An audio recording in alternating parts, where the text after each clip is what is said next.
Mamma mia, salut les amis et bienvenue dans cette nouvelle vidéo des Teachers du Net. Mon nom est Honoré Unwanou, formateur et développeur. Alors beaucoup de personnes ont eu à me poser la question suivante. Honoré, comment est-ce que tu prépares tes formations, tes tutoriels? Donc dans cette vidéo, je vais vous montrer les techniques que j'utilise lorsqu'il est question d'enregistrer mes formations et tutoriels. La première des choses à savoir, c'est que généralement, je fais des tutoriels et formations sur des technologies que j'aime. Donc, vous allez le sentir dans la manière dont je vais m'exprimer.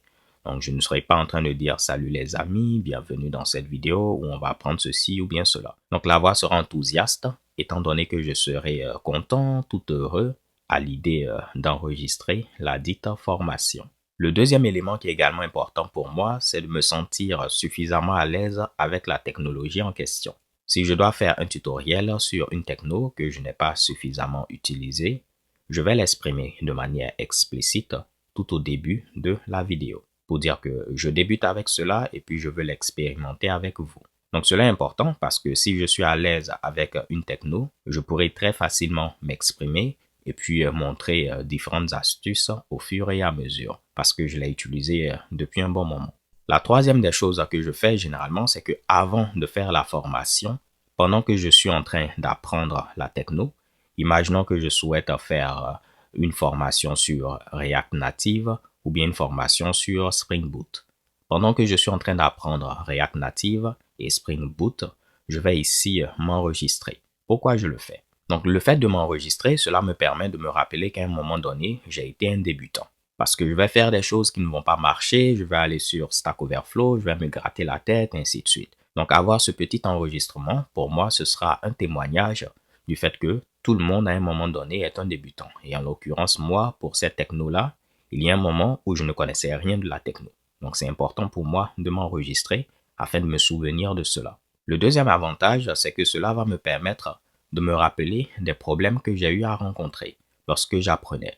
Par exemple, si j'apprenais React Native et puis le simulateur était lent, je vais voir comment est-ce que j'ai eu à régler le problème pour qu'il soit un peu plus rapide. De la même manière, si je veux utiliser le clavier de mon ordinateur afin de manipuler le clavier du simulateur, comment est-ce que j'ai eu à faire le binding, la connexion. Si j'apprends Spring Boot et puis j'ai eu à cliquer sur un bouton sur lequel je ne devais pas cliquer, lors de la formation, je vais dire évitez de cliquer sur ce bouton-là parce que ceci ou bien cela peut se produire. Donc, si on n'a pas ces petits enregistrements-là, généralement, on oublie qu'à un moment donné, on était débutant et de même, on oublie les problèmes qu'on a eu à rencontrer.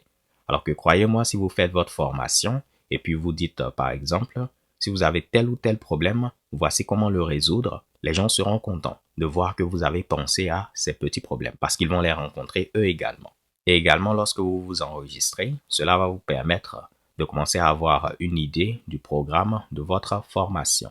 Donc, vous allez savoir que je dois parler de ceci, après de cela, et ainsi de suite. Et le dernier point pour moi qui est très important, le fait de s'enregistrer, cela va vous permettre d'être quelqu'un de beaucoup plus pédagogique. Donc, vous allez savoir que je dois parler de ceci, après de cela.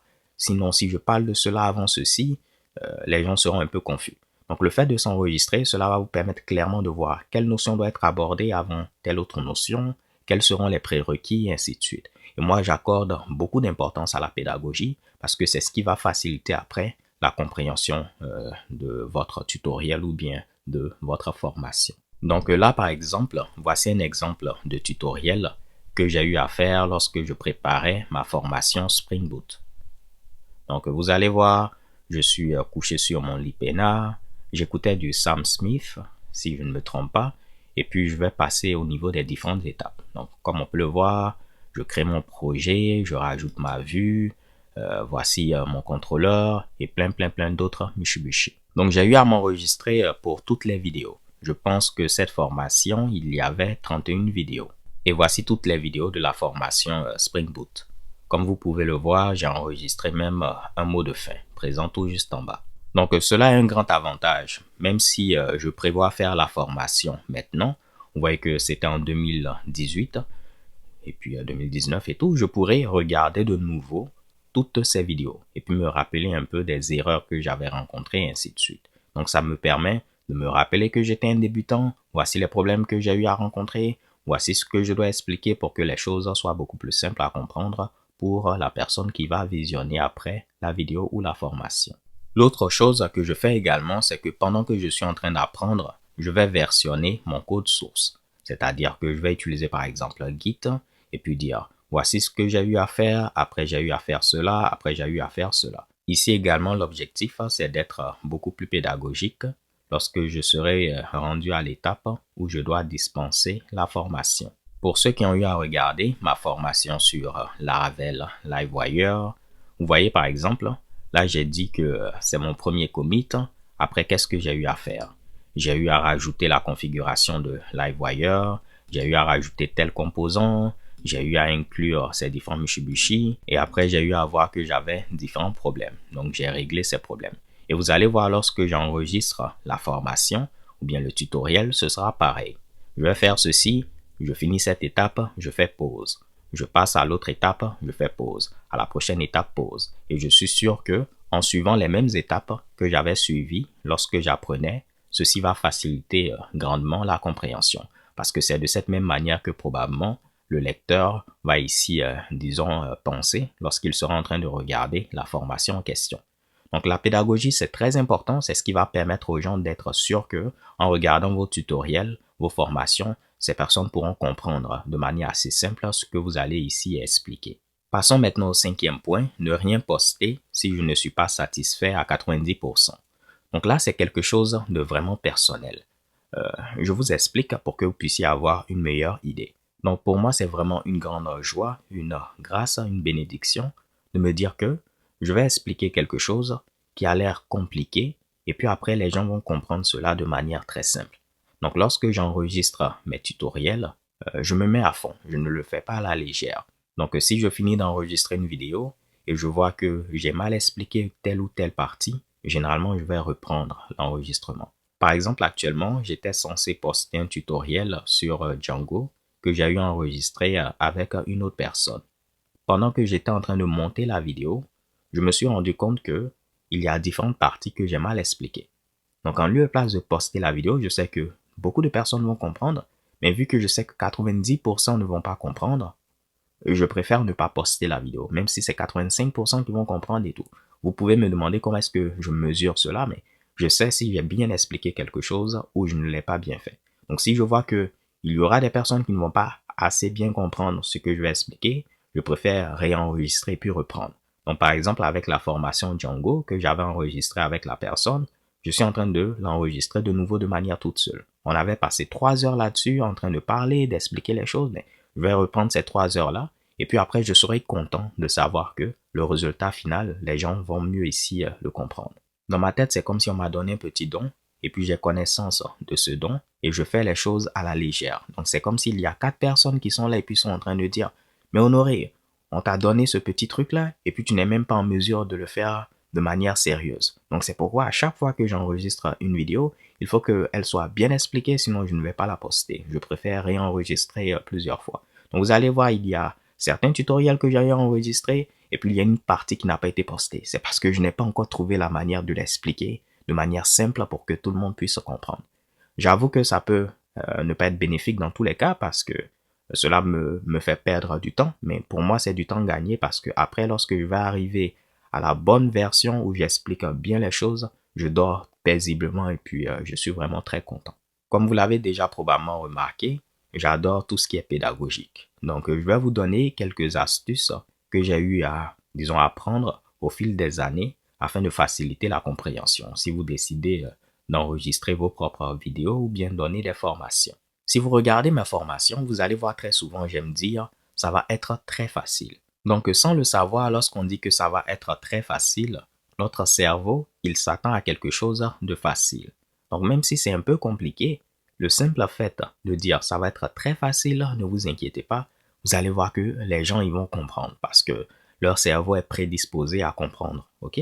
Donc, je ne sais pas comment l'expliquer, mais ça marche. Si vous dites ça va être très facile, ne vous inquiétez pas, vous allez voir, même si c'est un peu compliqué, les gens vont réussir à le comprendre. Il faut des fois répéter la même chose, peut-être 2 fois dans la vidéo, mais le fait de dire ça va être très facile, ça va être très facile. Ensuite, j'aime dire également, c'est le moment d'être attentif car ceci peut sembler un peu compliqué. Donc, si vous voulez attirer l'attention de vos différents lecteurs sur une partie, très souvent, il faut dire cela. Ça ne veut pas dire que ça va être compliqué, mais c'est que c'est quelque chose de très important que les personnes ici à laquelle les personnes doivent prêter attention. Donc, c'est le moment d'être attentif, les gars, et les go, parce que ça peut sembler un peu compliqué. Vous allez voir également que j'aime dire, je n'avais pas prévu le faire dans cette vidéo, mais comme c'est assez facile, on va le faire. Donc, c'est toujours prévu dans la vidéo. Jamais je ne fais quelque chose qui n'est pas prévu. Donc, je le fais très souvent. Pourquoi? Parce que si vous devez expliquer des choses qui sont un peu compliquées, le fait de dire que ce n'était pas prévu dans la vidéo, mais je vais le faire parce que c'est facile, le cerveau également va se dire, bon, je n'ai pas besoin d'être ultra attentif, vu que ce sera facile, mais il va nous glisser quelques mots. Et très souvent, à ces parties-là, je vais dire, ne vous inquiétez pas si ça a l'air un peu compliqué, mais on reviendra là-dessus dans les prochaines vidéos. Donc, généralement, à ce moment-là, mon objectif, c'est de dire, je vais glisser quelques mots, histoire d'introduire le concept, et puis plus tard, on reviendra. Donc, cette manière de formuler la chose, ça va faciliter également la compréhension. Et le dernier truc que j'aime utiliser, c'est généralement très peu de personnes plutôt arrivent à comprendre du premier coup ce que je vais expliquer. Donc ne soyez pas trop sévère envers vous-même si vous ne comprenez pas. Le cerveau, il aime les challenges. Donc lorsqu'on dit très peu de personnes comprennent ce que je vais expliquer, le cerveau, lui, veut être parmi les personnes qui comprennent. Donc vous allez voir que je vais utiliser cela pour des choses qui sont vraiment compliquées, mais le fait de dire que très peu de personnes comprennent, le cerveau, il va vouloir faire partie de ces personnes. Donc, vous aurez toute l'attention de vos lecteurs et également, ils vont s'efforcer à comprendre les choses. Donc, voici quelques petites techniques que j'utilise. Vous pourrez les essayer et puis me dire si ça a marché ou pas. Je suis curieux de le savoir. Dernière chose maintenant, avant d'enregistrer chaque vidéo, il y a une liste par laquelle je vais passer. Premièrement, je vais vérifier que mon micro est branché. Ça fait vraiment mal, croyez-moi, d'enregistrer une vidéo de 2 heures, 3 heures, et puis on se rend compte que le micro n'était pas branché. Ou bien après, on se rend compte que le bon micro n'était pas sélectionné. Donc, des fois, c'est le micro de l'ordinateur qui est sélectionné en lieu et place de mon bon micro. Ce que je peux vous donner après comme motivation, si vous avez choisi le mauvais micro, la deuxième fois ou bien la troisième fois, généralement, c'est la bonne. Donc, enregistrez automatiquement tout juste après, sinon après, vous allez perdre la motivation pour le faire. Ça arrive à tout le monde, donc si vous le faites et puis le bon micro n'est pas sélectionné ou bien le micro ne marchait pas, enregistrez automatiquement après et vous allez voir la deuxième fois, vous allez mieux expliquer parce que la pédagogie sera à point. À chaque fois également, avant d'enregistrer une vidéo, j'essaie de me rappeler que j'ai été un débutant. Donc, je ne vais jamais considérer que telle personne maîtrise déjà tel concept. Je vais à chaque fois tenter de le réexpliquer. Vous allez voir que ça facilite également la compréhension. Si maintenant ce sont des vidéos comme celle-là où je vais montrer mon visage, j'essaie de me dire, Honoré, s'il te plaît, souris, ok? Parce que généralement, on me dit que je ne souris pas. Donc, je fais de mon mieux pour sourire en disant, Mamma mia, salut les amis, et puis un truc de ce genre-là. Donc, des fois, je mets ceci dans ma liste pour que les personnes qui regardent la vidéo se sentent également à l'aise. Parce que si je suis avec le visage serré, c'est difficile de pouvoir ici connecter avec les différentes personnes qui sont de l'autre bout. De la même manière, si avant d'enregistrer la vidéo, je me sens un peu fatigué, je préfère ne pas la faire. Parce que des fois, le résultat, il est tout simplement, disons, pas bon. Ok? Parce que je ne serai pas à fond en train d'expliquer les concepts en détail. Donc, mieux vaut ne pas le faire si je ne sens pas que je suis en mesure de le faire. Donc, ça peut arriver pour différentes raisons. Donc, des problèmes personnels, des trucs de ce genre-là. Si je ne me sens pas en mesure de faire la vidéo, je préfère ne pas le faire. Et puis, dernier point, c'est un peu personnel, mais je me dis après avoir enregistré la vidéo, papa et maman seront fiers de moi. Donc, mes parents seront fiers de moi. Pour moi, c'est une motivation supplémentaire parce que ce sont deux personnes qui comptent énormément pour moi. Donc, essayons de terminer avec cette petite note. Chaque personne est unique. Je me répète, chaque personne est unique. Donc, même si on est des milliards de personnes dans le monde, chaque personne a quelque chose d'unique. Donc, si vous décidez de créer votre chaîne YouTube ou bien vous décidez de donner des formations, essayez simplement d'être vous-même. C'est la seule chose que personne ne peut copier. Et l'authenticité, c'est ce qui va vous différencier des autres. Donc, essayez d'être vous-même, essayez d'aider le maximum de personnes et puis vous allez voir que des ondes positives viendront en votre direction. Si vous avez vos techniques que vous utilisez pour vos formations et autres, n'hésitez pas à les mettre en commentaire. Je suis curieux de les découvrir et très certainement, je vais les utiliser pour mes prochaines formations. Alors, ce sera tout pour cette vidéo. J'espère que vous l'avez apprécié. Si tel est le cas, n'hésitez pas à liker la vidéo, un maximum de likes. Et puis, d'ici là, portez-vous bien. Stay tuned and take care. Peace.